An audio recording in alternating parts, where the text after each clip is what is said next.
موضوع الدرس في قصة سيدنا عيسى عليه السلام واتباعه سورة الحديد تفسير ابن كثير. الحمد لله رب العالمين والصلاة والسلام على أشرف الأنبياء وسيد المرسلين سيدنا محمد وعلى آله وأصحابه أجمعين. اللهم صل على سيدنا محمد وعلى آل سيدنا محمد كما صليت على إبراهيم وعلى آل إبراهيم في العالمين إنك حميد مجيد.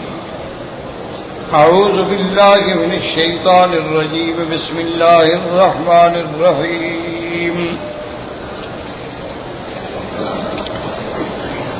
وَلَقَدْ أَرْسَلْنَا نُوحًا وَإِبْرَاهِيمَ وَجَعَلْنَا فِي ذُرِّيَّتِهِمَا النُّبُوَّةَ وَالْكِتَابَ فَمِنْهُمْ مُهْتَدٍ وَكَثِيرٌ مِّنْهُمْ فَاسِقُونَ.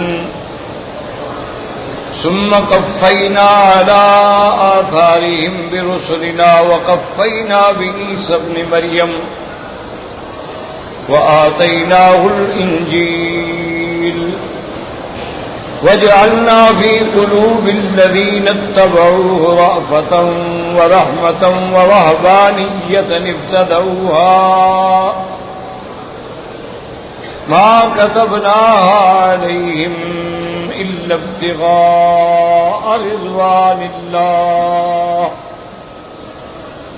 فما رعوها حق رعايتها فآتينا الذين آمنوا منهم أجرهم وكثير منهم فاسقون. قال المؤلف والمفسر رحمه الله تعالى أدام النفع بعلومه وعلومكم في الدارين آمين إلى أن قال يخبر تعالى أنه منذ بعث نوحا عليه السلام لم يرسل بعده رسولا ولا نبيا إلا من ذريته وكذلك إبراهيم عليه السلام خليل الرحمن لم ينزل من السماء كتابا ولا أرسل رسولا ولا أوحي إلى بشر من بعده إلا وهو من سلالته. اب مفسر رحمۃ اللہ علیہ تفسیر فرماتے ہیں آیات کی کہ اللہ تبارک و تعالیٰ نے خبر دی ہے کہ جب سے ہم نے نوح علیہ السلام کو بھیجا ہے اس کے بعد ہم نے کوئی رسول کوئی نبی نہیں بھیجا مگر حضرت نوح علیہ السلام کی اولاد میں سے وَكَذَلِكَ إِبْرَاهِيمُ عَلَيْهِ السَّلَامُ اور اسی طرح حضرت ابراہیم علیہ السلام خلیل الرحمن جو ہیں ان کے بعد آسمانوں سے کوئی کتاب نہیں اتری نہ کوئی رسول بھیجا گیا نہ کسی انسان پہ وحی آئی مگر وہ حضرت ابراہیم علیہ السلام کی اولاد میں سے تھے. كما قال تعالى في الآية الأخرى وجعلنا في ذريته النبوة والكتاب حتى كان آخر أنبياء بني إسرائيل. اب سب سے آخری بنی اسرائیل کے پیغمبر عیسیٰ ابن مریم حضرت عیسیٰ ابن مریم علیہ السلام آئے. الذي بشر من بعده بمحمد صلوات اللہ وسلامہ علیہما جنہوں نے خوشخبری دی کہ میرے بعد ایک پیغمبر آئیں گے جن کا نام حضرت محمد مصطفیٰ ہوگا صلوات اللہ وسلامہ علیہما. ولہذا قال تبارک و تعالی ثم قفینا علی آثارہم برسلنا وَقَفَّيْنَا بِعِيسَى ابْنِ مَرْيَمَ وَآتَيْنَاهُ الْإِنْجِيلَ وَهُوَ الْكِتَابُ الَّذِي أَوْحَاهُ اللَّهُ إِلَيْهِ. کتاب انجیل جو ہے یہ وہ کتاب ہے جو اللہ نے عیسیٰ علیہ السلام پہ وحی فرمائی. وَجَعَلْنَا فِي قُلُوبِ الَّذِينَ اتَّبَعُوهُ اور جو متبعین حضرت عیسیٰ علیہ السلام تھے حواریون، ان کے دلوں میں ہم نے رأفتاً نرمی، رقتاً وہی الخشیت، رقت پیدا کی، خشیت پیدا کی، ورحمتاً بالخلق، اور لوگوں کے ساتھ مہربانی، ورہبانیتاً ابتدعوها ای ابتدعها امت النصارى، نصرانیوں میں سے ایک جماعت نے رہبانیت اختیار کی، ما كتبناها علیہم ای ما شرعناها وانما هم التزموها من تلقاء انفسهم، اللہ نے فرمایا ہم نے ان پہ نہیں لکھا تھا کہ تم رہبانیت اختیار کرو، انہوں نے اپنے خیال سے رہبانیت جو ہے اس کو اختیار کیا۔ وقوله تبارک وتعالی الا ابتغاء رضوان اللہ فیہ قولان احدہما انہم قصدوا بذلک رضوان اللہ، الا ابتغاء رضوان اللہ کا معنی ایک یہ ہے کہ ان لوگوں نے جو رہبانیت اختیار کی ان کا ارادہ بھی اللہ کی رضا حاصل کرنا تھا۔ قالوا سعید بن جبیر وقتادہ والآخر ما كتبنا علیہم ذلك انما كتبنا علیہم ابتغاء رضوان اللہ، اور بعض مفسرین فرماتی ہیں کہ ہم نے ان پہ رہبانیت نہیں لکھی تھی، ہم نے تو یہ لکھا تھا کہ اللہ کی رضا حاصل کریں۔ وقوله تعالی فما رأوها حق رعایتها ای فما قاموا بما التزموه حق القیام، جو کچھ انہوں نے اپنے اوپر لازم کیا پھر اس کو بھی صحیح معنوں میں نبھا نہ سکے۔ وہذا ذم لهم من وجہین، اللہ نے اس میں ان کی دو طرف سے مذمت بیان کی۔ احدہما الابتداء فی دین اللہ ما لم یأمر بہ اللہ، اللہ کے دین میں نئی چیز پیدا کرنا جس کا اللہ نے حکم نہ دیا، اور دوسرا فی عدم قیامہم بما التزموہ مما زعموا انہ قربۃ یقربہم الی اللہ عز وجل، اور دوسری یہ ہے کہ جو انہوں نے دعویٰ کیا تھا کہ اس سے ہم اللہ کا تقرب ڈھونڈیں گے، وہ حق بھی ادا نہ کر سکے۔ وقد قال ابن ابی حاتم حدثنا اسحاق بن ابی حمزہ ابو یعقوب الرازی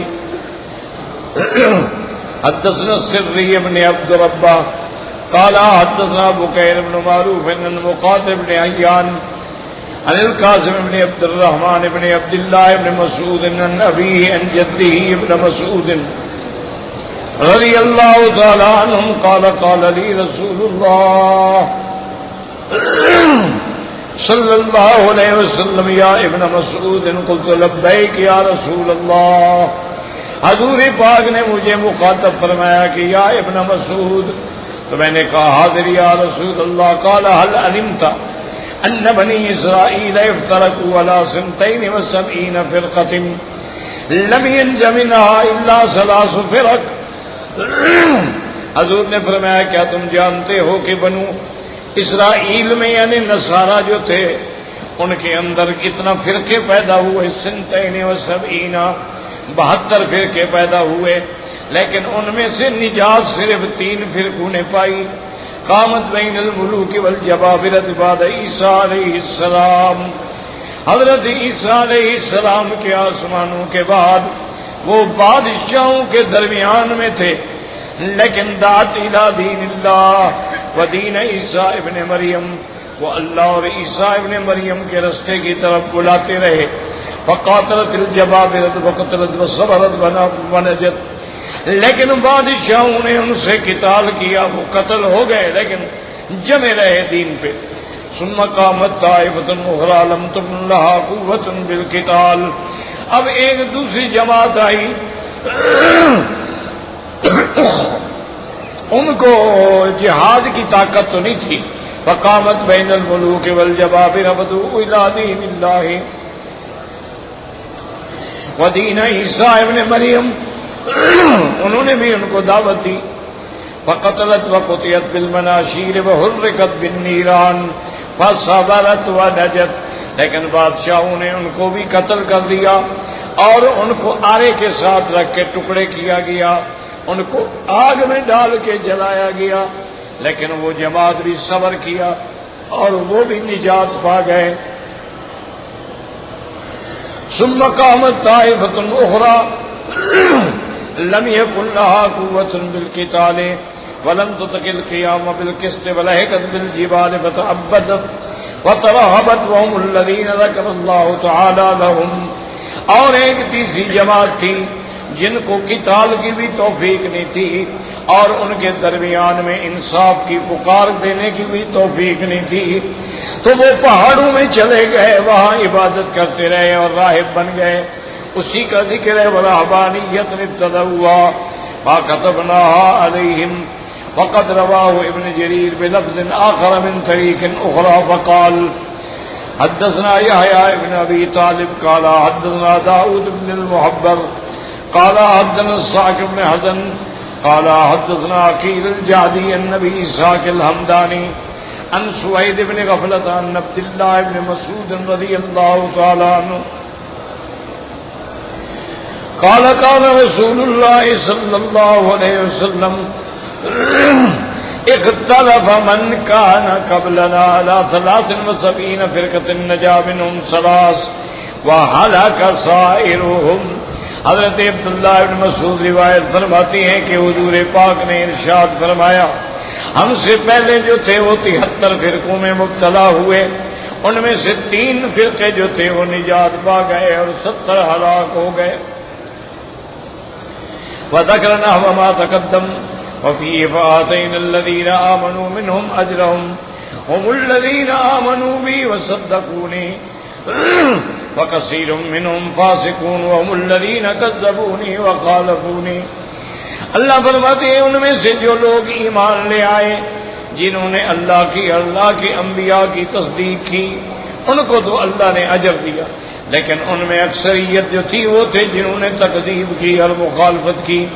ولا يقدو في هذه المتابعة لآل داود بن المحبر فإنه أحد الوزائين للحديث، ولكن قد أسنده أبو يعلى عن شيبان بن فروخ عن الصاعق بن حزن به مثل ذلك فقوي الحديث من هذا الوجه۔ اب مفسر فرماتے ہیں کہ اس کے اندر داود بن المحبر جو ہے یہ مشہور ہے حدیثیں بنانے میں، لیکن ابو یعلا نے ایک اور روایت سے سند کی ہے تو اس کی بات کو طاقت مل گئی۔ وقال ابن جرير عبد الرحمن النسائي واللفظ له اخبرنا الحسين بن حريث قال حدثنا الفضل بن موسى عن سفيان بن سعيد عن عطاء بن السائب عن سعيد بن جبير عن ابن عباس رضي الله عنهما قال كان ملوك بعد عيسى، حضرت عیسیٰ علیہ السلام کے زمانے کے بعد جب آپ آسمانوں میں اٹھا لیے گئے تو بادشاہ آئے، بدلت التوراۃ والانجیل، انہوں نے تورات و انجیل کو بدل ڈالا۔ فکان منہم مؤمنون یقرؤون التوراۃ والانجیل، لیکن بعض ان میں صحیح مومن تھے جو تورات و انجیل پڑھتے تھے۔ فقیل لملوکہم ما نجد شیئا اشد من شطم یشتمون ہؤلاء، انہوں نے بادشاہوں سے کہا یہ جماعت جو ہے یہ سب سے زیادہ آپ کو گالیاں دیتی ہے، یہ کہتے ہیں من لم یحکم بما انزل اللہ فاولئک هم الکافرون۔ هذه الآیات مع ما یعیبوننا به من اعمالنا فی قراءة فدعوهم فلیقرؤوا کما نقرأ فلیؤمنوا کما آمنا۔ انہوں نے بادشاہوں سے کہا کہ ان کو بلاؤ، یہ بھی اسی طرح پڑھیں جیسے ہم پڑھتے ہیں اور اسی باتوں پہ ایمان لائیں جن پہ ہم لاتے ہیں۔ فدعاهم فجمعهم وعرض عليهم القتل او يتركوا قراءة التوراة والانجيل الا ما بدلوا منها، بادشاہوں نے بلایا اور نے کہا کہ یا تو تم تورات جو ہم نے بدل دی ہے اس طرح پڑھو ورنہ ہم قتل کر دیں گے تمہیں۔ فقالوا ما تريدون الى ذلك دعونا، فقالت طائفة منهم ابنوا لنا اسطوانة ثم ارفعونا إليها ثم آتونا شيئا نرفع به طعامنا وشرابنا فلا نرد عليكم۔ ان میں سے ایک جماعت نے کہا بادشاہوں سے کہ بھی ہمیں کوئی ٹاور بنا کے اوپر بٹھا دو، ہم نہ نیچے اتریں گے نہ تم لوگوں سے کوئی تعارض کریں گے نہ تکلیف ہوگی۔ وقالت طائفة تدعونا نسیح فی الارض ونہیم ونشرب کما یشرب الوحش. ایک جماعت نے کہا کہ ہمیں چھوڑ دو، ہم جنگلوں میں جائیں گے، ہم جیسے جانور پانی پیتے ہیں پیتے رہیں گے، کھاتے رہیں گے. فَإِنْ قَدَرْتُمْ عَلَيْنَا فِي أَرْضِكُمْ فَاقْتُلُونَا، اگر ہم تمہاری زمین میں تمہارے ملک میں آئیں تو تم ہمیں قتل کر دینا. وقالت طائفة امنوا لنا دورا في الفيافي ونحتفل الآبار ونعرس البقول فلا نرد عليكم ولا تمر بكم وليس أحد من القبائل إلا له حميم فيهم فوالوا ذلك. اور ایک جماعت نے کہا کہ ہمیں جنگل میں آپ جانے دیں، ہم وہاں کنویں بنائیں گے، وہاں کھیتی کاشت کریں گے، ہم تمہارے پاس نہ آئیں گے نہ تمہیں کچھ کہیں گے. اور ہر قبیلے میں ان کی رشتہ داری تھی تو ان کو اس طرح کر دیا گیا. یہ وہ لوگ ہیں برہبانیت سے ابتدا ہوا. ما كتبناها عليهم الا ابتغاء رضوان الله وما رعوها حق رعايتها والآخرون قالوا نتعبد كما تعبد فلان ونسيء كما سعى فلان ونتخذ دورا كما اتخذ فلان وهم على شركهم لا علم لهم بإيمان الذين اقتدوا بهم.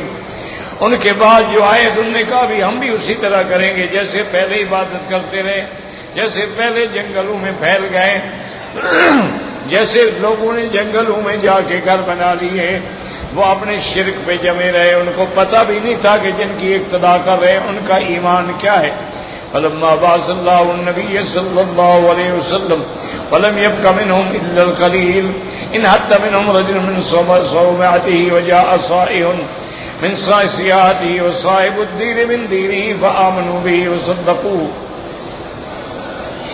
ان میں سے تھوڑے لوگ رہ گئے، ایک آدمی نے اپنے گرجے سے اور ایک آدمی نے آواز دی صاحب الدین من دیرہ، گرجے والے سے اور کنیسہ والوں نے. فآمنوا به، اس پر ایمان لے آئے، اس کی تصدیق کی. فقال اللہ عز وجل یا ایھا الذین آمنوا اتقوا اللہ وآمنوا برسولہ یؤتکم کفلین من رحمتہ، یعنی اجرین بایمانہم، اللہ تم کو 2 اجر دیں گے. ایک بھی عیسیٰ ابن مریم پہ تم ایمان لے آئے، ونصب انفسہم التوراۃ والانجیل وبایمانہم لمحمد صلی اللہ علیہ وسلم وتصدیقہم قال ویجعل لکم نورا تمشون بہ، ہم تمہیں ایک ایسا نور دیں گے جس کی روشنی میں تم چلو گے، یعنی القرآن و اتباعہم النبی صلی اللہ علیہ وسلم. قال لئلا يعلم اهل الكتاب الذين يتشبهون بكم الا يقدرون على شيء من فضل الله وان الفضل بيد الله يؤتيه من يشاء والله ذو الفضل العظيم. هذا السياق فيه غرابة وسيأتي تفسير هاتين الآيتين الأخيرتين على غير هذا. وقال الحافظ ابو يعلى الموصلي حدثنا احمد بن عيسى قال حدثنا عبد الله بن وهب قال حدثني سعيد بن عبد الرحمن بن الأبيع ان سالم بن ابي امامة حدثه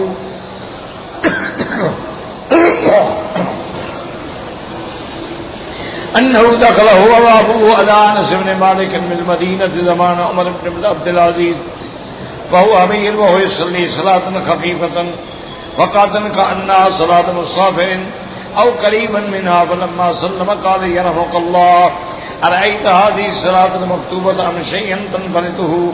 قال إنها المكتوبة وإنها صلاة رسول الله صلى الله عليه وسلم ما أغضاض إلا شيئا صوت عنه. اب مفسر رحمۃ اللہ علیہ فرماتے ہیں کہ ہوا ابو والا انس بن مالک بالمدینہ تھے، حضرت انس بن مالک پر کی خدمت میں حاضر ہوئے. یہ وہ دور تھا جب حضرت عمر بن العزیز امیر تھے. وہ یصلی صلاۃ خفیفۃ، وہ نماز ایسا ہلکی نماز پڑھتے تھے ایسے جیسے مسافر کی نماز ہو یا اس کے قریب. اور اس کے بعد کہتے ہیں جب انہوں نے سلام پھیرا تو ہم نے پوچھا یرحمک اللہ، اللہ آپ پہ رحم فرمائے. ارأیت هذه الصلاۃ المکتوبۃ ام شیء، یہ آپ نے فرض نماز پڑھی ہے یا کوئی اور نماز ہے؟ انہوں نے کہا نہیں، یہ فرض ہے اور یہی نماز ہے حضور کی صلی اللہ علیہ وسلم. میں کوئی خطا، میں نے کوئی غلطی نہیں کی، ہاں کوئی صاحب ہوا ہو تو اللہ عالم. تو حضور نے بھی فرمایا من اما منکم فلیخفف، جو امام بنے تو وہ نماز تخفیف سے پڑھائے، پیچھے بیمار ہیں، بوڑھے ہیں، عورتیں ہیں، بچے والے ہیں، اور وہ کھڑے پڑھ رہے ہیں، تو یہ نہیں، رعایت کریں اپنے مقتدی۔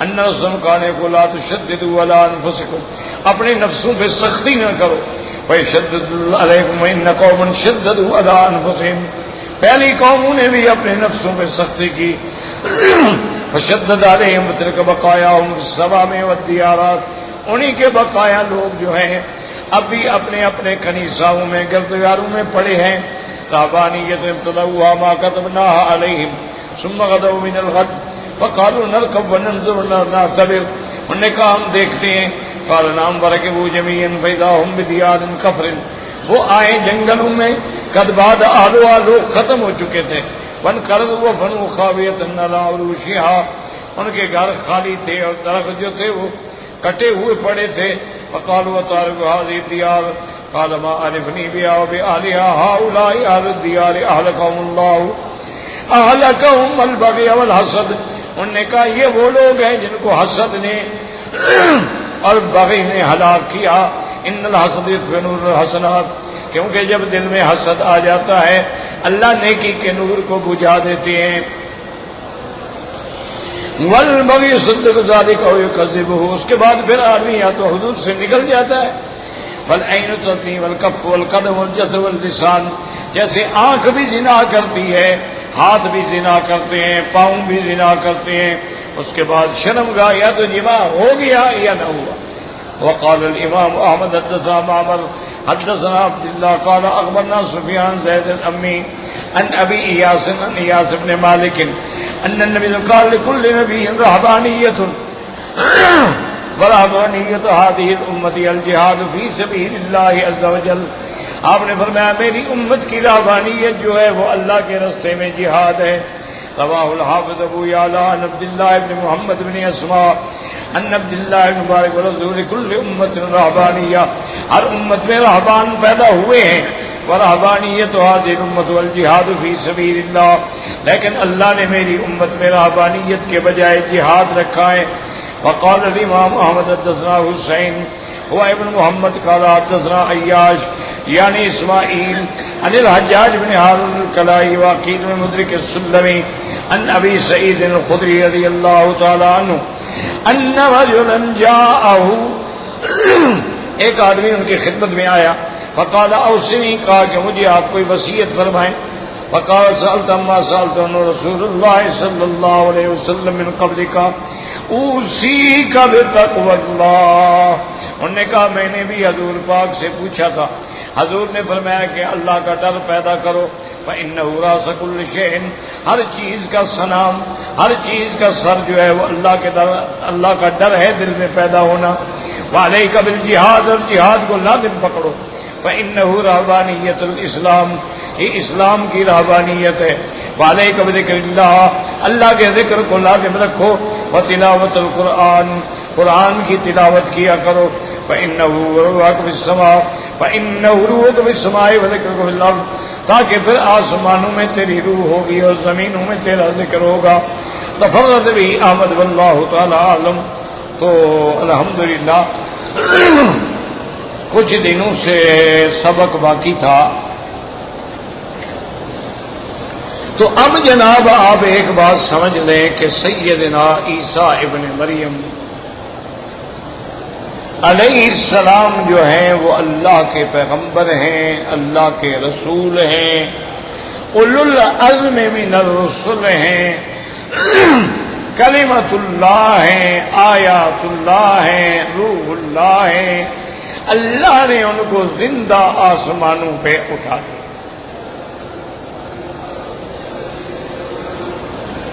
اور اس کی حکمت یہ تھی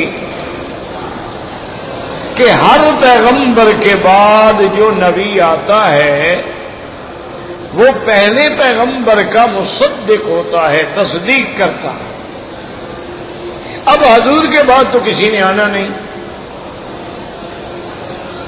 آپ پر اللہ تبارک و تعالی نے نبوت کو ختم فرما دیا، اس عمارت کو مکمل کر دیا، آخری اینٹ بھی لگا دی، اور دروازہ نبوت بند کر دیا گیا اور اعلان ہو گیا خاتم النبیین، اور تفسیر آ گئی بفرمان محمد مصطفیٰ صلی اللہ علیہ وسلم کے لا نبی بعدی ولا رسول بعدی، میرے بعد کوئی نبی نہیں، کوئی رسول نہیں۔ تو اللہ نے حضرت عیسیٰ کو آسمانوں میں بٹھا دیا تاکہ آخر زمانے میں وہ اتریں گے اور تصدیق کریں گے محمد مصطفیٰ صلی اللہ علیہ وسلم، تاکہ اللہ کا نظام جو ہے وہ پورا رہے۔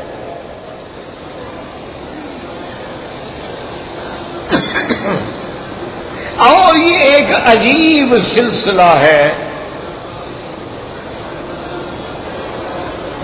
اگر توجہ کریں گے تو شاید بات سمجھ آ جائے۔ دیکھو نا جی، ہم ایک دائرہ بناتے ہیں،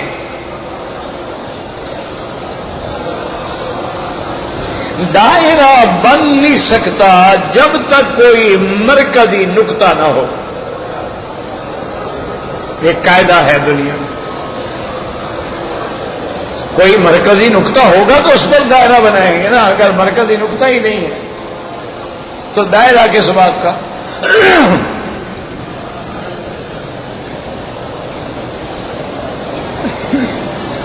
اور یہ بھی یاد رکھ لیں کہ دائرہ تب بنتا ہے جب دونوں سرے جو ہیں وہ برابر ہوں۔ اگر برابر نہیں ہوں گے، آپ پلکار سے دائرہ بنائیں، اگر برابر نہیں ہوں گے نہیں بنے گا، کدھر چلا جائے گا، کدھر چلا جائے گا۔ ایک تو مرکزی نقطہ ہوگا جہاں پلکار کو رکھیں گے، پھر آپ اس کو گھمائیں گے، پھر آپ دائرہ بنائیں گے، تو دائرے کے دونوں سرے جو ہیں وہ اگر برابر نہیں ہوں گے تو دائرہ نہیں بنے گا۔ اب آپ دیکھیں دائرہ نبوت جو ہے، سیدنا آدم علیہ السلام اور پھر آخری نبی بنی اسرائیل حضرت عیسیٰ۔ اللہ کی شان دیکھیں، آدم علیہ السلام کا بھی باپ نہیں، عیسیٰ علیہ السلام کا بھی باپ نہیں، ان کو بھی اللہ نے اپنے قدرت سے پیدا فرمایا ہے، اور حضرت عیسیٰ کو بھی اللہ نے اپنی قدرت سے پیدا فرمایا، اسی لیے کلمت اللہ کہا گیا نا۔ اب دیکھو یہ دائرہ مکمل ہو گیا نا، دونوں، آدم علیہ السلام بھی بغیر ماں باپ کے ہیں اور عیسیٰ علیہ السلام بغیر باپ کے ہیں، دونوں آیت من آیات اللہ ہیں اور دونوں نمونہ قدرت اللہ ہیں۔ اچھا، اب دائرہ تو بن گیا لیکن مرکزی نقطہ نہ ہو، تو مرکزی نقطہ حضرت محمد رسول اللہ ہے۔ یعنی یوں سمجھ لیں کہ اگر یہ مرکزی نقطہ نہ ہوتا تو کبھی دائرہ بھی نہ بنتا۔ اسی لیے حضور پاک نے فرمایا کہ انا اولہم خلقا وآخرہم بعثا، کہ پیدائش کے اعتبار سے میں سب سے پہلے اور بعثت کے اعتبار سے میں سب سے بعد میں۔ اور پیدائش کے بارے میں بھی سمجھ لیا کرو، بعض لوگوں کو اسی لیے دھوکہ لگتا ہے نا، وہ کہتے ہیں دیکھو جی اول بھی تو حضور ہیں اور آخر بھی حضور ہیں، اور یہی شان خدا کی ہے، هو الاول والآخر، لہذا محمد مصطفیٰ ظاہر میں بشر ہیں، اندر تو خدا ہے نا، اول آخر ہے۔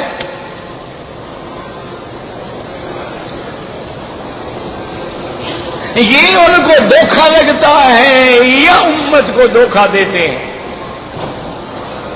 دیکھو، یا تو ان کو خود دھوکہ لگا، انسان ہے، بڑے بڑے علماء پھسل جاتے ہیں، ذلت الاقدام ہوتی ہے، غلطیاں تو علماء سے ہوتی ہیں نا۔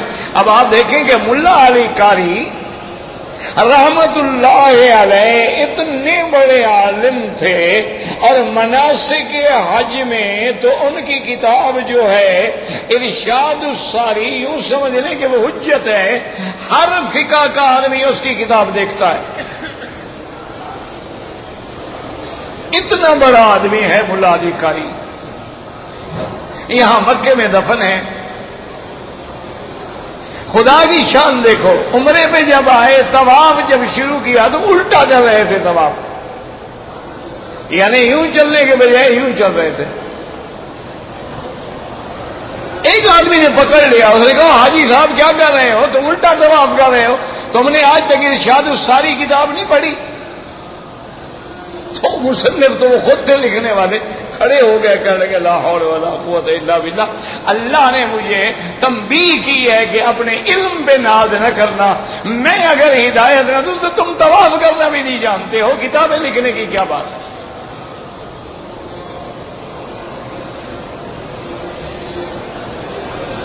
لوگوں نے تو خیر امام ابو حنیفہ کا قصہ بنا رکھا ہے، حالانکہ وہ امام ابو حنیفہ نہیں ہے، وہ ابو حنیفہ دینوری ہے. وہ فرماتے ہیں، وہ بھی بہت بڑے عالم تھے،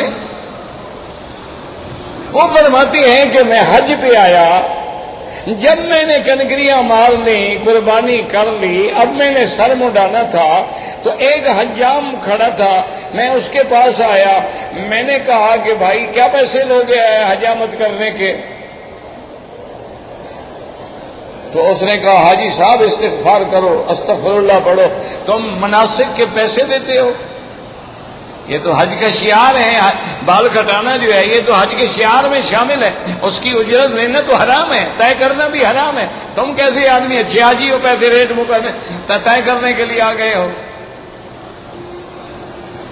وہ کہتے ہیں میں بڑا دل میں شرمندہ ہوا کہ بات تو ٹھیک کہہ رہا ہے. انہوں نے کہا جو مرضی آئے دے دینا، نہ آئے نہ دینا، میں بھی عبادت سمجھ کے کام کروں گا اور تم بھی عبادت سمجھ کے جو مرضی ہے دے دینا. کہتی ہیں پہلی چوٹ سے مجھے یہ لگی کہ اچھا میں بڑا اپنے آپ کو عالم کہتا تھا، مجھ سے تو حجام کو مسئلہ زیادہ اچھا آتا ہے. کہتی ہیں میں بیٹھ گیا، جب میں بیٹھا تو اس نے کہا حاجی صاحب قبلے کی طرف رخ کرو، آپ تو ادھر رخ کر کے بیٹھے ہیں، تمہیں پتہ نہیں کہ حجامت کرانے کے وقت جو ہے قبلے کی طرف رخ ہونا چاہیے، یہ تو سنت ادا ہو رہی ہے. کہتے ہیں میں بڑا شرمندہ ہوا، میں پھر قبلے کی طرف رخ کر کے بیٹھ گیا. جب میں بیٹھا تو میں نے یوں کیا، اس نے کہا لا حول ولا قوت، انہوں نے کہا تمہیں یہ نہیں پتا سنت ہے کہ دائیں ہاتھ سے حجامت شروع کرو، تم بایاں سر دے رہے ہو.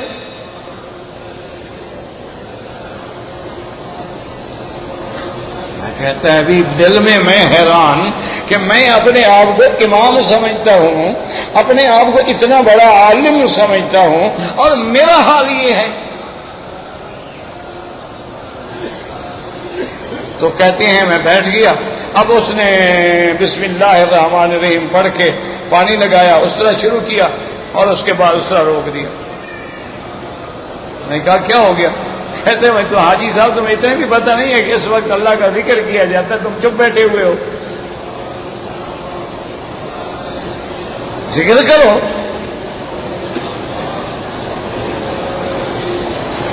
اب وہ کہتے ہیں جناب میں حیران ہو گیا، ابھی بات تو ٹھیک کہہ رہا ہے، حکم تو یہی ہے کہ ہر عبادت میں اللہ کا ذکر ہو. آدمی حمام بھی جائے تو کہتے ہیں اللہم انی اعوذ بک من الخبث والخبائث. اگر آدمی اپنی بیوی کے ساتھ بھی ملے تو اللہم جنب الشیطان عنا. بھائی کیوں تماشا روز بناتے ہو میرے لیے؟ نہیں ہے تو بھاگ اٹھا کے پھینک دو، اور نیا نہیں ملتا ہے. روز ایک نیا تماشا ہوتا ہے. ایک بیماریوں نے مجھے چڑچڑا کر دیا ہے، مجھے ذرا سی بات دماغ کے خلاف ہو تو میرا دماغ کھول جاتا ہے، صبر نہیں ہوتا ہے. انا للہ و انا الیہ راجعون. وہ فرماتے ہیں کہ میں نے ذکر کیا اور وہ حجامت کرتے رہے. میرا بھائی علم بڑی اور مشکل چیز ہے. جب مصر کے سب سے بڑے عالم اپنے زمانے میں جو ایک بہت بڑا انسان تھا وہ ہندوستان تشریف لے گئے، اور یہ وہ آدمی ہے کہ جس نے علامہ انور شاہ رحمت اللہ علیہ کا درس حدیث جب سنا تو اس کے بعد بے ساختہ کہنے لگا خدا کی قسم ہے اگر میں نے اس شخص کا درس نہ سنا ہوتا میرا ہندوستان کا دورہ بیکار تھا. آج مجھے پتہ لگا ہے کہ حدیث محمد مصطفیٰ کیا ہے.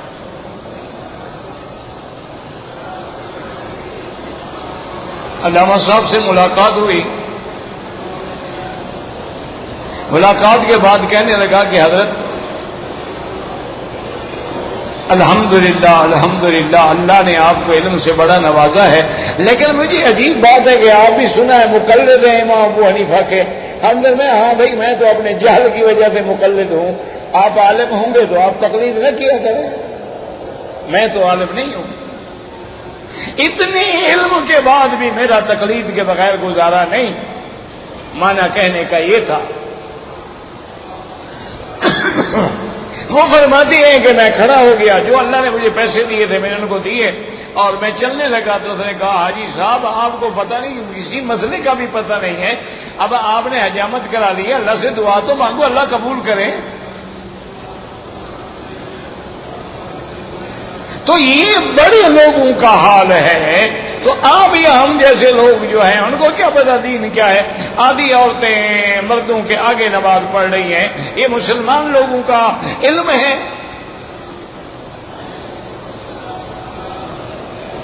یہاں کھڑے ہو گئے بس ٹھیک ہے، نماز ہو نہ ہو سب کی نمازیں فاسد ہو جائیں، ان کی بیوی ساتھ کھڑی رہے بس.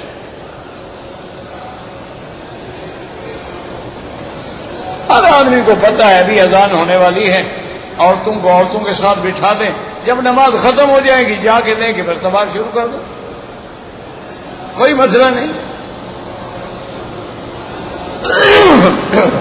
تو اس لیے سمجھیں کہ اللہ نے اول اور آخر کا معنی سمجھ لو. حضور نے فرمایا کہ میری امت جو ہے نحن الاولون و نحن الاخرون، ہماری امت اول بھی ہے آخر بھی ہے. صحابہ نے پوچھا حضور کیسے؟ فرمایا جنت میں میری امت سب سے پہلے داخل ہوگی تو اولون ہو گئے، آنے میں سب سے بعد میں آئی تو آخرون ہو گئے. اسی طرح اللہ نے جب عالم ارواح میں ارواح پیدا کیا تو سب سے پہلے روح محمد صلی اللہ علیہ وسلم کو پیدا کیا. یہ جو لوگوں نے اول ما خلق اللہ نوری بنا رکھا ہے نا وہ روح ہی ہے. اور نور کا معنی وہاں بھی محدثین نے روح محمد فرمایا ہے کہ روح محمد جو ہے ارواح میں اول ہے. اسی طرح آپ کی نبوت جو ہے وہ انبیاء میں اعلیٰ ہے، آپ کی رسالت جو ہے وہ رسولوں میں اعلیٰ ہے، اور آپ کا مقام جو ہے وہ جنت میں اعلیٰ ہے. اللہ تبارک و تعالی نے تمام بلندیاں تمام رفعتیں اپنے بعد اگر کسی کو دی ہیں تو حضرت محمد مصطفیٰ صلی اللہ علیہ وسلم. تو اب عیسیٰ ابن مریم آسمانوں میں ہیں. اگر کوئی انکار کرے جی عیسیٰ ابن مریم آسمانوں پہ کیسے چلے گئے، پھر معراج کا بھی انکار کرو، پھر جبریل علیہ السلام کے آنے جانے کا بھی انکار کرو، پھر اللہ کی وحی نازل ہونے کا بھی انکار کرو، پھر آدم علیہ السلام کا جنت میں رہنے کا بھی انکار کرو، پھر آدم علیہ السلام کا آسمانوں سے اترنے کا بھی انکار کرو، پھر حجر اسود کا جنت میں آنے سے بھی انکار کرو، پھر تو سارے دین کا انکار کرو. اللہ نے آپ کو اٹھا لیا ہے، زندہ ہیں، حیات دنیاوی کے ساتھ زندہ ہیں. یاد رکھو وہ حیات برزخی نہیں ہے. حیات برزخی جو ہے وہ موت کے بعد ہوتی ہے. عیسیٰ علیہ السلام اتریں گے اور دمشق میں اتریں گے، اور آپ کے بارے میں میرے مدنی پاک نے فرمایا لینزلن عیسیٰ ابن مریم علی منارۃ شرقیہ بیضاء دمشق وانہ یقتل الدجال ویکسر الصلیب ویدع الجزیۃ ویملأ الارض عدلا وقسطا. عیسیٰ علیہ السلام آ کے نصرانیوں کی صلیب سلبوت کی طاقت کو بھی مٹا ڈالیں گے اور یہودیوں کا امام دجال جو ہے اس کو بھی قتل کریں گے اور اس کے بعد جزیہ بھی ختم کر دیں گے کہ یا ایمان لاؤ یا جہاد. اور اس کے بعد پوری زمین کو عدل و انصاف سے بھر دیں گے. 40 سال تک آپ رہیں گے. ثم یتزوج, پھر عیسیٰ ابن مریم شادی بھی فرمائیں گے. ثم یموت, اس کے بعد ان پہ موت بھی آئے گی. ویدفن فی روضۃ النبی صلی اللہ علیہ وسلم, اور وہ میرے مدنی کے روضے میں دفن ہوں گے. اور حضور نے پھر وہ نقشہ بھی بتلا دیا کہ ہاکذا نبعث, اس طرح ہم قبر مبارک سے اٹھیں گے کہ میرے ساتھ عیسیٰ ابن مریم ہوں گے اور میرے دائیں ابو بکر ہوگا اور میرے بائیں عمر ہوں گے. یعنی ابو بکر و عمر کو 2 پیغمبر ساتھ لے کے چلیں گے. اور فرمایا ثم آتی علی باب البقیع الغرقد, اس کے بعد میں مدینے کے قبرستان پہ آؤں گا تو مدینے والے بھی کھڑے ہو چکے ہوں گے, حضور کا اہل عیال بھی کھڑا ہو چکا ہوگا, بی بی فاطمہ, ازواج مطہرات, صحابہ رضوان اللہ علیہم. فرمایا ثم انتظر لاہل مکہ, پھر میں مکے والوں کا انتظار کروں گا اور جب مکے والے آ جائیں گے اجعلہم علی یمینی, ان کو میں دائنے ہاتھ پہ رکھوں گا. واہل المدینہ علی شمالی, اور مدینے والوں کو بائیں ہاتھ پہ رکھوں گا. ثم اسوقہم الی المحشر, پھر میں ان سب کو لے کر میدان محشر میں شام کی طرف روانہ ہوں گا. تو بعض صحابہ نے پوچھا یا رسول اللہ ہم آپ کے قریبی ہیں, آپ مکے والوں کو دائنے رکھیں گے ہمیں بائیں رکھیں گے. فرمایا مکے والے میرے مہمان ہوں گے, تو مہمان کا اکرام ہوتا ہے. اسی لیے میرے والد صاحب کہا کرتے تھے کہ مولوی مکی آدمی کلمے پہ مرے اور مکے مدینے میں مرے, بس سمجھ لے کہ میں چھوٹ گیا ہوں کہ اس ہم مجرم ہیں لیکن نبی پاک اپنے ساتھ لے کے جائیں گے نا. تو فرمایا آج بھی اگر کوئی بڑا ذمہ دار وزیر بدماش کو تھانے میں لے جائے تو جوتے نہیں مارنے دیتا, اللہ کا نبی ہمیں بھی جہنم نہیں جانے دیں. جب ساتھ لے کے جائیں گے تو چھڑوائیں گے نا, ورنہ پھر شفیع المذنبین کا کیا معنی؟ حضور شفیع المومنین نہیں ہے, سمجھو مسئلہ. شفیع المذنبین ہے. ہم گناہ گار نہ ہوں گے تو محمد کی شفاعت کس کے لیے ہوگی؟ ان اللہ یحب التوابین, اللہ بہت توبہ کرنے والوں کو محبوب رکھتے ہیں. بہت توبہ کون کرے گا؟ جو گناہ بھی بہت کرے گا. گناہ کرے گا توبہ, گناہ کرے گا توبہ, پھر گناہ کرے گا. اللہ فرماتے ہیں تم چاہے توڑتے رہو, آتے رہو میرے دروازے پہ, میں بخشنے کے لیے تیار ہوں. واللہ اعلم.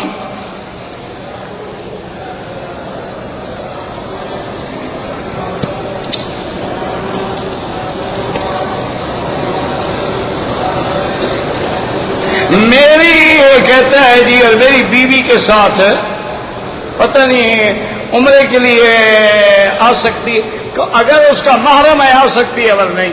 سفر میں 2 نمازیں جمع ہوتی ہیں, لیکن امام ابو حنیفہ فرماتے ہیں وہ جمع سوری ہوتی ہے, حقیقی نہیں ہوتی. حقیقی عرفات میں ہوگی یا مزدلفہ میں. امام بخاری کی حدیث میں روایت موجود ہے کہ جمع حقیقی فقط 2 جگہ ہے, ایک عرفات میں اور ایک مزدلفہ میں, باقی سب جمع سوری ہے. کیا مانا؟ ظہر کو دیر کرو آخر وقت میں پڑھ لو, فارغ ہو تو عصر کو اول وقت میں پڑھ لو, تو دونوں نمازیں اپنے وقت میں بھی ہوں گی اور دونوں جمع بھی ہوں گی. جرابوں پہ مسح کرنا جو ہے، امام ابو حنیفہ فرماتے ہیں اگر جرابیں موزہ ہے، چمڑے کی ہے، متنعل ہے، یعنی نیچے کوئی چیز لگی ہوئی ہے، پانی اس میں اثر نہیں کرتا ہے تو مسح جائز ہے، ورنہ یہ نیلون اور پلاسٹک کی جو جرابیں ہیں ان پہ مسح جائز نہیں ہے۔ لیکن امام احمد بن حنبل رحمۃ اللہ علیہ ظاہر حدیث سے فرماتے ہیں کہ ان پہ بھی مسح جائز ہے۔ لیکن بات یاد رکھو، فقہ کا معنی یہی ہوتا ہے، تفقہ اسی کا نام۔ بھائی موزے پہ مسح کرنا، چمڑے کا موزہ ہے، اس پہ تو کوئی اختلاف نہیں نا، اس پہ تو سب کے نزدیک مسح جائز ہے نا، بات سمجھو۔ لیکن جرابوں پہ اختلاف ہے۔ اچھا اگر قیامت میں مسئلہ ہو گیا ابھی جرابوں پر بھی مسح جائز تھا تو ٹھیک ہے، ہم تو پہلے بھی موزے پہ کرتے رہے، ہمیں تو کوئی تکلیف نہیں ہوگی نا۔ اور اگر فیصلہ ہو گیا کہ جرابوں کا مسح غلط تھا تو جو نمازیں اس سے پڑھی گئی اس کا کیا ہوگا؟ تو آدمی احتیاط کیوں نہ کرے؟ کہتے جی میرا ایک لمبا عرصہ ہو گیا آرام کھایا۔ بہرحال بات یہ ہے کہ سب سے پہلے تو ہے توبہ کرو، اور جن کا مال کھایا ہے تو واپس کرو، نہیں ہے تو جا کے معافی مانگ لو۔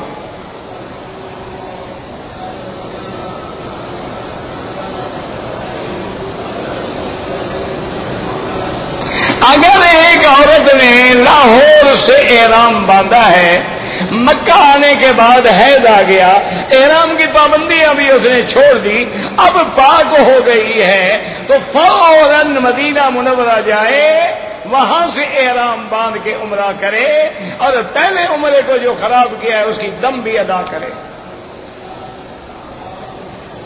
یہ مذاق ہے، باندھ لیا چھوڑ دیا۔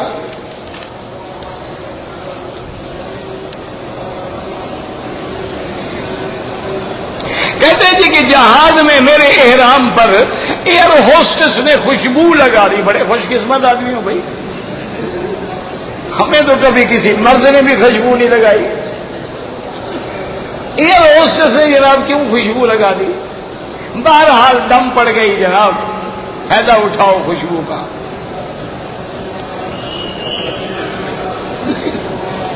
کوئی بھی طواف ہو نظر نیچے رکھو، نہ سینہ پھرے نہ پشت آئے۔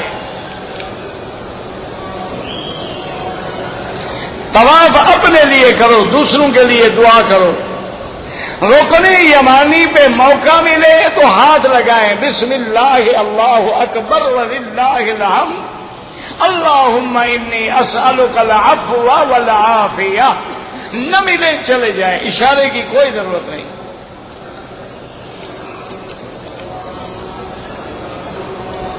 میں نے احرام کی حالت میں ایک کیڑے کو مار دیا، کوئی بات نہیں، ہر موذی چیز کو مارنا جو ہے جائز ہے۔ یہ تھوڑا ہے کہ ہم احرام میں ہوں، سانپ آ جائے ہم کہیں جناب ڈس لیں، ہم تو احرام میں ہیں، یہ کہاں کا مسئلہ ہے بھائی؟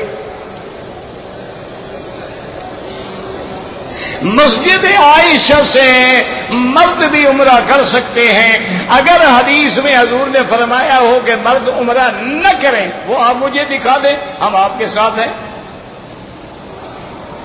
کوئی جھگڑا نہیں۔ جھگڑا تو بے وقوف آدمی کرتے ہیں، ہم کیوں جھگڑا کریں؟ جب حدیث مل جائے گی آمنا و صدقنا۔ ویسے یاد رکھو عبداللہ ابن زبیر اور حضرت عبداللہ ابن عمر نے بھی عمرہ کیا ہے۔ فرشتوں کے نام پہ بچوں کے نام رکھیں، جبرائیل میکائیل، تمہاری مرضی ہے جناب، شیطان کے نام پہ نہ رکھنا، باقی جس کے نام پہ مرضی ہے رکھو۔ یعنی دنیا میں انسانوں کے نام ختم ہو گئے، اب آسمانوں پہ چلے گئے آپ۔ انبیاء ہیں، صحابہ ہیں، اہل بیت رسول ہیں، اتنے ناموں میں تمہیں نام نہیں ملتا ہے جبریل میکائیل کے، پھر اسرائیل رکھو تاکہ اگلا جو پکارے تو سانس رک جائے، اس کی اسرائیل آ رہا ہے بھائی۔ حق مہر لینا جو ہے ہر حال میں ضروری ہے، حق مہر ادا نہیں کرو گے تو قیامت میں پکڑے جاؤ گے۔ اور بعض علماء تو فرماتے ہیں جب تک حق المہر نہ دے بیوی سے مل ہی نہیں سکتا، وہ تو اس کا حق ہے۔ فاتوہن اجورہن، یہ تو قرآن کا حکم ہے۔ مونچھ جو ہے کٹانی چاہیے، داڑھی بنانی چاہیے، کم از کم ایک مشت۔ اگر دم واجب ہو جائے، رقم نہ ہو، اپنے ملک جا کے مکے پیسے بھیج کے بکری کرا دو، کوئی مسئلہ نہیں۔ اگر بالکل غریب ہے 10 روزے رکھ لو۔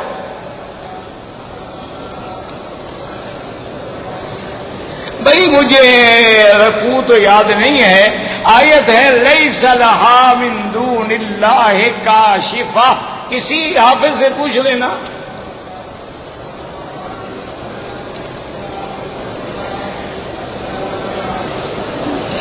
یہ وہی کینسر کی آیت بتا دی ہے میں نے۔ کہتے ہیں کہ جانور تو بہت سارے حرام ہیں، لیکن خنزیر کو بطور خاص حرام کیا گیا ہے۔ تو دیکھیں نا، یہ اینک ہے، اس کا نقص بنانے والا جانتا ہے۔ خنزیر کو کس نے پیدا کیا ہے؟ تو اللہ جانتے ہیں کہ یہ حرام ہے۔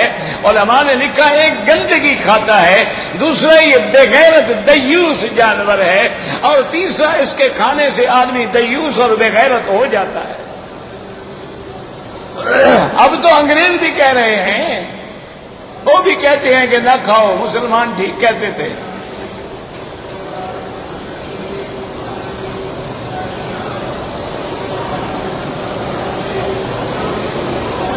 میرے گاؤں میں ایک آدمی نے مدرسے کے لیے زمین دی ہے، نہ تو مدرسہ بنایا گیا ہے اور نہ کوئی بناتا ہے، تو جنازہ گاہ بنا دیں کوئی بات نہیں، اللہ کے دین کے کام میں لگا دیں، اور کوئی نہ ہو وہ زمین بیچ کے کسی اور مدرسے کو دے دو۔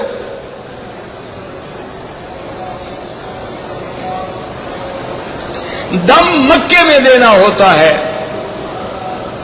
خانہ کعبہ میں غلاف چڑھانا سب سے پہلے تبع الاکبر یمن کے بادشاہ نے چڑھایا، لیکن حضور پاک نے باقی رکھا تو سنت ہو گیا، یا تو حضور فرما دیتے نا کہ نہ چڑھاؤ۔ کہتے جی کہ سبز پگڑی باندھنا جو ہے، کوئی باندھو تمہاری مرضی ہے، سبز باندھو، نیلی باندھو، پیلی باندھو، حضور پاک نے سبز پگڑی نہیں باندھی۔ لوگوں کو سنت کا دھوکہ نہ دو، باقی جو مرضی ہے باندھو۔ حضور پاک نے ساری زندگی سفید پگڑی باندھی ہے، فتح مکہ کے موقع پہ سیاہ پگڑی باندھی ہے، اور کوئی پگڑی نہیں باندھی۔ تم کوئی باندھو، لیکن یہ نہ کہو کہ سنت ہے۔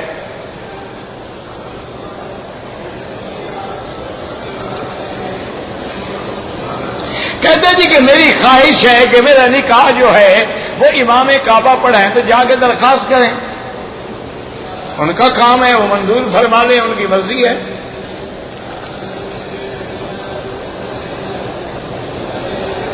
کہتے جی کہ جمعرات کے دن لوگ کھانا پکا کے تقسیم کرتے ہیں، بالکل بدعت ہے، سارا سال تقسیم کرو، صرف جمعرات کا کیوں بہانے بناتے ہو؟ پورا ہفتہ تقسیم کرو، غریبوں کو دو۔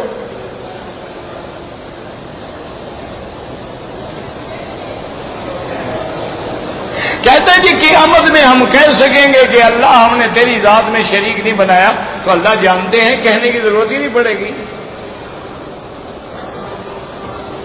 قرآن کا سجدہ تلاوت ہم بیٹھ کے پڑھ رہے ہیں، بیٹھے بیٹھے کر لیں، بالکل کر لیں، کوئی ضروری نہیں کہ کھڑا ہو جاؤ۔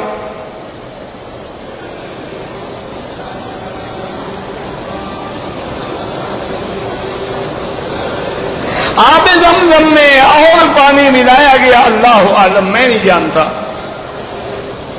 مسجد قباء میں 2 رکعت نماز پڑھنے کا ثواب 1 عمرہ ہے، چاہے 200 نفل پڑھو، عمرہ 1 ملے گا۔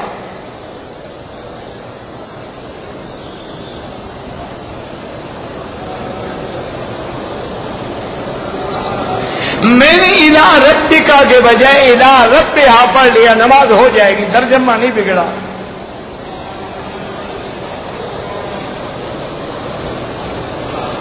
آب زمزم بیٹھ کے پیا جائے، کوئی حکم نہیں کہ کھڑے ہو کے پیو۔ هذول الشؤون الحين العمليات والدنيا سوت لنا غوغاء ومشكله بسبب الوقفه هذه، ما ابغى منك حاجه واحده، طلب تجيك الاسلوب. طيب الله يرضى عليك. کوئی بیٹھ جایا کرو، کھڑے نہ رہیں۔ جزاک اللہ، بیٹھ جاؤ بیٹھ جاؤ۔ عورت عورت نے جو سونا پہنا ہوتا ہے امام ابو حنیفہ رحمۃ اللہ علیہ کے نزدیک اس پر بھی زکوٰۃ ہے. امام احمد بن حنبل رحمۃ اللہ علیہ کے نزدیک پہنے ہوئے زیور پہ زکوٰۃ نہیں ہے. اصل میں وہ کیمرے ہیں نا، وہ کہتے ہیں لوگ کھڑے ہو جاتے ہیں تو پھر ہم کنٹرول نہیں کر سکتے. اگر کوئی غار احرام میں یا غار ثور میں جائے بالکل جائے، وہاں نفل پڑھ لے کوئی بات نہیں. قضا نماز اسی طرح جیسے ادا نماز پڑھتے ہو. جتنا دن مکے میں رہو طواف کرنا زیادہ افضل ہے. عمرہ کرو جائز ہے لیکن افضل طواف ہے. کہتے جی کہ پاکستان میں حیات اور ممات کا مسئلہ ہے، تمہارے پاس کوئی ایک مسئلہ ہے ماشاءاللہ. روٹی کا بھی مسئلہ ہے، قبر کا بھی مسئلہ ہے. اللہ ہدایت دے، دعا ہی کر سکتے ہیں اور کیا کر سکتے ہیں. کہتے جی کہ دوسری شادی کرنے کے لیے پہلی بیوی کی اجازت لینا ضروری ہے. پہلی بیوی پاگل ہے کہ تمہیں اجازت دے گی؟ نہ، اس کا دماغ خراب ہو گیا ہے، عجیب آدمی ہے. اچھا یاد رکھو، جو اجازت لیتے ہیں وہ کبھی شادی نہیں کرتے، اور جو مولوی مکی سے مسئلہ پوچھے وہ بھی کبھی شادی نہیں کرتے. جنہوں نے کرنی ہوتی ہے کر کے پھر بتاتے ہیں. دعا سیدھی اللہ سے مانگے، ربنا آتنا فی الدنیا حسنۃ. نماز جنازہ میں میت کے لیے دعا کے بعد اپنے لیے دعا مانگ سکتے ہیں. وہ تو مانگ رہے ہو اللہ مغفر لے، یہ نا ہمارے زندوں کو، تم زندہ نہیں ہو تو اپنے دعا مانگ رہے ہو. بعد والی دعا کا کیا مانا؟ اگر تمہیں حضور والی دعا پہ اعتبار نہیں، مجھے بھی تیرے مولوی کی بات کی 3 دعاؤں پہ کوئی اعتبار نہیں. یزید کے بارے میں لوگ کہتے ہیں تمہیں قیامت میں پوچھیں گے یزید کے بارے میں تمہیں کیا تکلیف ہے. یزید جانے حسین جانے، وہ تو رشتہ دار ہیں. بھائی یزید حضرت معاویہ کا بیٹا ہے نا. معاویہ کس کا بیٹا ہے؟ ابی سفیان کا ہے.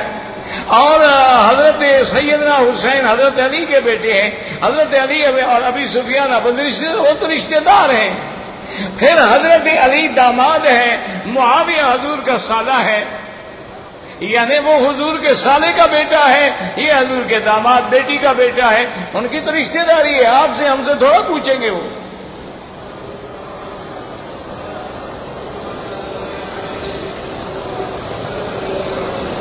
کہتے جی کہ بعض ہمارے لوگ جو ہیں ہمیں کہتے ہیں کہ اب حنفی مسلک چھوڑ دو اور تبدیل کر لو.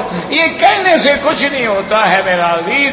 بات یہ ہے کہ الحمدللہ ثم الحمدللہ امام ابو حنیفہ کا بھی ہر مسئلہ قرآن اور حدیث کے تابع ہے.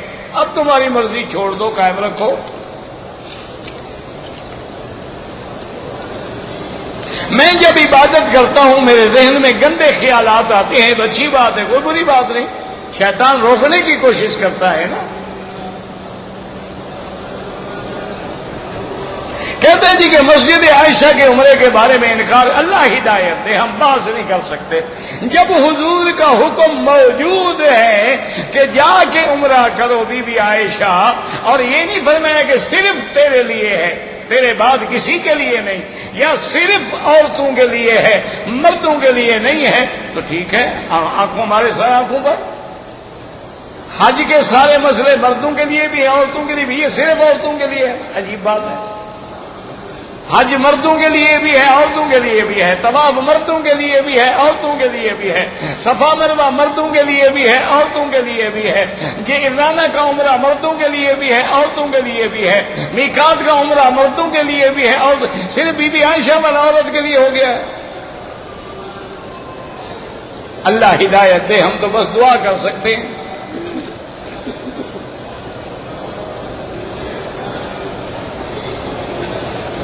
مدینہ منورہ سے آ کے عمرہ نہیں کیا، ایک بکری دم ہو گئی، یا فوراً جا کے عمرہ کرے. ہوٹل سے احرام کے کپڑے پہنے، مرضی ہے تمہاری. احرام تو تب شروع ہوگا جب تم نیت کرو گے. کپڑے باندھنے سے احرام نہیں ہوتا. جب لبیک پڑھو گے لبیک بعمرۃ.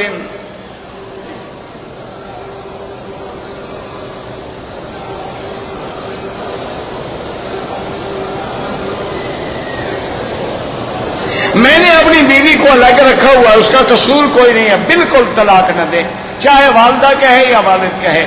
اگر بیوی کا گناہ کوئی نہیں ہے تو طلاق دینا بہت بڑا جرم ہے، آدمی ناحق طلاق دے تو اللہ کا عرش ہل جاتا ہے۔